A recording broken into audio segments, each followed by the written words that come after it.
म्हणून रस्ते खराब लागले माहिती का. तर मित्रांनो आता वाजले सकाळी 4 आणि आम्ही चाललो पुणेला. बघू शकता याच्यावर डेस्टिनेशन पुणेला चाललो आम्ही. आणि सगळ्यात मोठी प्रॉब्लेम आम्हाला खूप अर्जंट काम आहे आणि आम्ही चाललो रफमध्ये. आणि रस्ता बघू शकता तुम्ही. आमची गाडी डायरेक्ट 3-4 फूट आदळू राहिली दनादन. काय करणार आता. एमर्जन्सीमध्ये एकच रस्ता आहे पुण्याला जायचा. समृद्धी पण नाही आहे. आमची सगळी प्रॉब्लेम चालू आहे. असे रस्ते बघा.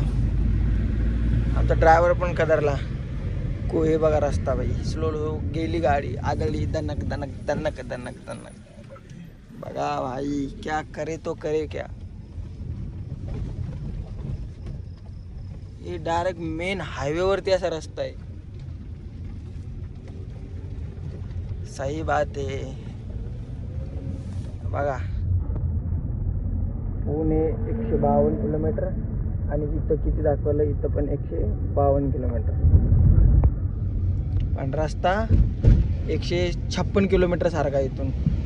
डायरेक्ट 1-2 घंटे. 2-3 किलोमीटर 19-20 का फरक आहे सिर्फ. तर असा रस्ता आहे.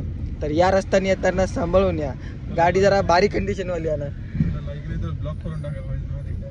ब्लॉक म्हणजे यार रस्ता आहे इमर्जन्सी आहे ना आपल्याला. हे काय रस्ता आहे की.